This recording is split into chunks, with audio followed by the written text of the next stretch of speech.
A DSM Firmenich realizou uma coletiva com a imprensa do agro aqui em São Paulo e durante o evento destacou números importantes sobre o cenário da pecuária de corte a pasto e também de leite. Esses são os temas do noticiário Tortuga que começa agora.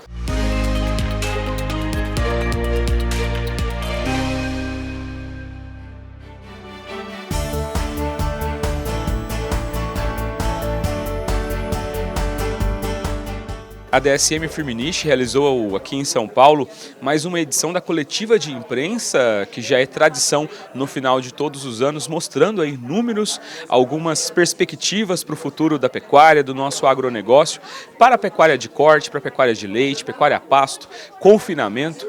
E agora nós vamos conversar um pouquinho, vamos começar o nosso programa de hoje falando sobre a pecuária de leite, aqui com o Marcelo Machado, que é gerente de marketing para leite América Latina da DSM Firmenich.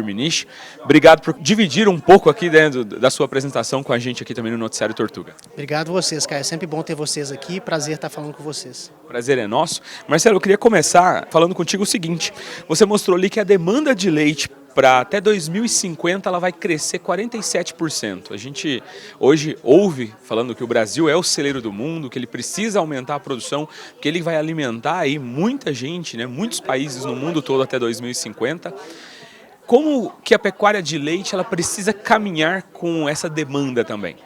Isso é uma pergunta bacana, porque a resposta mais óbvia é: o consumo vai aumentar, nós precisamos de produzir e vender para o mundo. Para o leite, isso tem uma história um pouquinho diferente.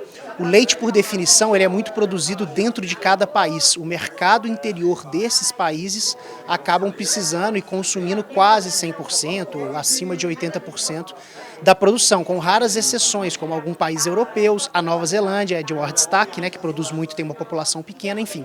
Mas independente disso, de aonde quem vai comprar e quem vai vender o leite, né, é necessário produzir mais. Aos trancos e barrancos, com todos os percalços, crise mundial, enfim, sempre aquela história, vai ficando os bons, vai saindo os que não conseguiram se adaptar, né? E essa necessidade de aumento é enorme, né? A gente mostrou ali, segundo o IFCN, são 300 milhões de toneladas de leite, ou litros de leite, né? 300 milhões de quilos de leite, até 2050. Então isso exige, com a redução de vaca que está tendo, que são 70 milhões de vacas a menos, uma produtividade muito maior, né? Uma produtividade que precisa de ser hoje precisaria de ser pelo menos o dobro, né? Então o leite tem essa característica, a maioria dos países consomem muito menos do que deveriam. A ONU recomenda 200 litros de leite por pessoa por ano. O Brasil está na casa de 160, a China é menos de 100, os Estados Unidos e a França chega a 200, são países que culturalmente gostam mais de leite, né? Mas toda vez que você produz mais e coloca no mercado, esse preço tende a descer e as pessoas consomem mais. Existem diferenças culturais, o francês, o brasileiro, mas em geral tem muito espaço ainda para que a gente produza mais. Então a mensagem é boa, no sentido que se você se adaptar e estiver antenado, você tem um mercado para você, seus filhos, seus netos, seus bisnetos, continuando sendo rentável. Abre aí uma grande perspectiva para o produtor de leite, né? Abre uma demanda muito boa para ele e para o mercado também. Mas você também mostrou que muitas fazendas estão deixando a atividade, muitos produtores estão deixando a atividade, né? Algumas fazendas sendo fechadas, o produtor abandonando aí a pecuária de leite. Ao que se deve esse movimento? É difícil falar uma análise tão complexa porque a gente está mostrando ali dados de todos os países do mundo, né? Quando a gente olha o Brasil, quando você olha, por exemplo, o êxodo, a evasão na China ou na Índia, enfim, a gente tende a crer o seguinte: a boa parte desses animais ou desses sistemas produtivos já não eram sistemas empresariais, nunca foram, eles eram de subsistência, super importante para os fatores sociais desses países, de redução de êxodo para o urbano, enfim, de várias outras questões sociais, né?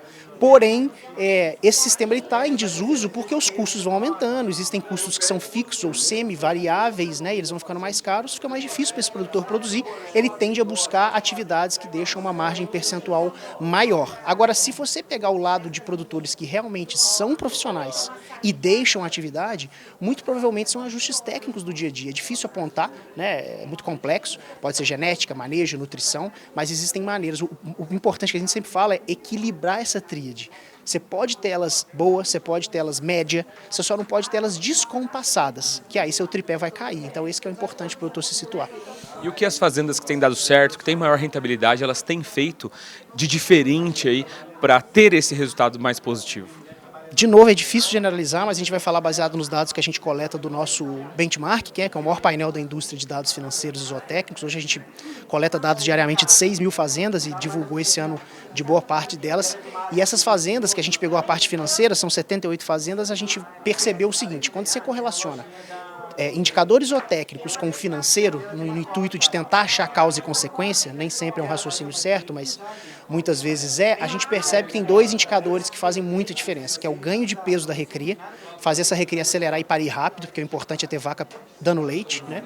E o segundo é taxa de prenhez de vaca, né? O leite é necessário um motorzinho de reprodução muito importante, diferente de um confinamento, por exemplo, e que também pode ser aplicado em sistemas de pasto que produzem bezerro.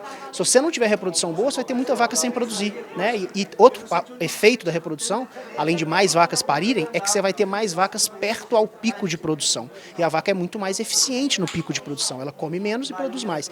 Então, nesse sistema que a gente fala de DEL, né, dias em lactação médio, a gente acha que um dia de DEL, a gente acha, não, isso são dados, um dia de DEL são 70 ml de leite. Então, se você está parindo, seu rebanho tem 30 dias a mais que o deveria, são 2 litros, 3 litros a mais que você está perdendo para o mesmo rebanho. Então, se você tendo esses dois, já é um bom começo, já vai resolver boa parte do seu problema. E vamos falar agora um pouco de futuro. O produtor de leite pode ficar feliz aí com a perspectiva de mercado para 2025? De novo também, como a gente tem muitos produtores, né? Hoje comercialmente são 400 mil, você tem gente dentro de cooperativa, dentro de integradoras, gente vendendo leite spot, gente que tem a própria marca, tem várias situações acontecendo. O leite, ele tende a ser muito volátil, mas não é de todas as matérias-primas a mais volátil. Você tem alho, você tem outros exemplos que o produtor descabela-se muito mais ali, né? Passando aperto dos vai e vem. Porém, quando a gente olha a tendência desse ano, que é natural no verão cair um pouco o preço de leite, porque tem mais oferta de leite a pasto, quando você olha uma tendência global, mesmo que a gente não seja exportador, mas de falta de leite no mercado, leite em pó encarecendo, a gente entende que 2025 tende a ser um cenário que, na média, é igual ou superior a esse ano. Perfeito, Marcelo. Obrigado mais uma vez por dividir aqui todo o teu conhecimento com o Noticiário Tortuga. A gente se encontra por aí na estrada. Obrigado. Obrigado a vocês, Caio. Tchau, tchau.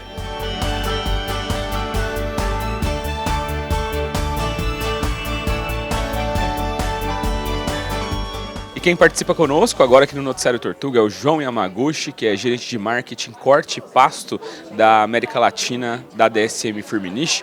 João, obrigado por participar aqui com a gente, obrigado por dividir um pouco aqui do que você apresentou aqui nesse dia hoje de evento aqui da DSM Firmenich. Eu que agradeço o convite, é sempre um prazer compartilhar informação com vocês. João, você abordou ali alguns pontos aí da importância do produtor hoje, dele ter foco nessa produção a pasto. Eu queria que você trouxesse um pouco disso para a gente, esse panorama aí da pecuária nesse ano de 2024. Uma das nossas missões, quando a gente fala de pecuária, evolução, inovação digital, a gente quer tornar o invisível visível. Ou, melhor dizendo, a gente quer que o óbvio seja dito. O que a gente mostrou aqui hoje é que 40% dos coxos das nossas fazendas que a gente analisou utilizando o FarmTel Views, a gente percebeu que os coxos estavam vazios. Isso aí há muito tempo já se sabe, tem até um nome como síndrome do coxo vazio, sendo um dos grandes problemas da suplementação a pasto no Brasil. Mas mesmo assim nunca ninguém tinha quantificado.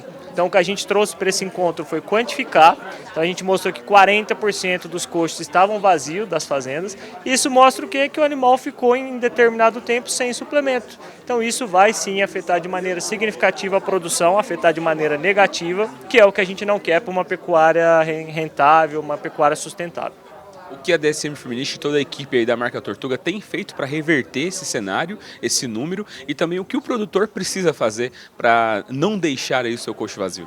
Em termos de inovação de soluções nutricionais, a gente vem lançando na pecuária a pasto aditivos fitogênicos, produtos como o Fosbov Advance, que é uma inovação que a gente trouxe para 2024. Associado a isso, softwares de gestão de rotina. Então esses dados que eu estou citando, a gente trouxe do FarmTel Views, que é um software de gestão de rotina. Então isso combinado mostra para o nosso técnico, mostra para o nosso cliente essa combinação, essa dobradinha, mostrando que os dados, tendo os dados em mãos, a tomada de decisão ela vai ser mais precisa, mais rápida e vai contribuir para o produtor ganhar mais dinheiro. Então o produtor tem esse benefício de ter informação em tempo hábil para tomar decisão e tornar o seu negócio mais lucrativo. E o produtor também precisa de uma assistência técnica, de uma consultoria para saber o produto correto, a formulação correta. E para isso a equipe da marca Tortuga está à disposição dele no campo, né? Perfeito. Não adianta a gente gerar esse dado, ter o melhor produto no coxo, e a gente não tiver ninguém para ajudar o pecuarista a interpretar esse dado. Então a gente tem uma equipe espalhada pelo Brasil todo, onde a gente ensina a equipe, né, a coletar esses dados, depois analisar esses dados e aí trazer a solução. Então, por exemplo, para coxo vazio, uma solução simples é treinar a mão de obra da fazenda para mostrar a importância da frequência de abastecimento desses coxos. Então são coisas simples, mas com a nossa equipe ao lado do produtor vai fazer total diferença no final. E essa evolução da pecuária a pasto, ela caminha também com a evolução do confinamento. Muitos produtores que querem acompanhar aí, né, o aquecimento do mercado que a gente tem hoje na arroba, eles estão optando pelo TIP, que é a terminação intensiva a pasto.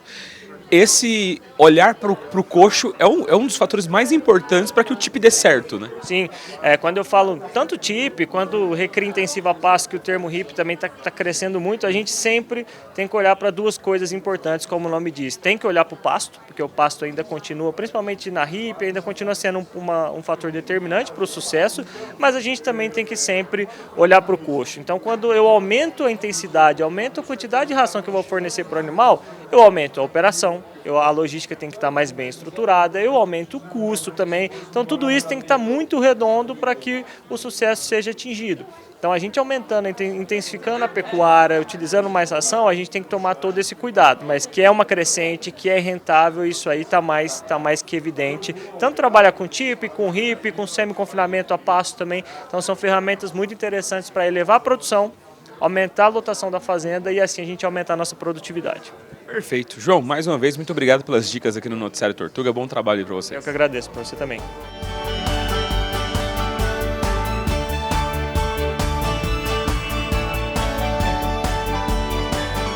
Gostou do nosso programa de hoje?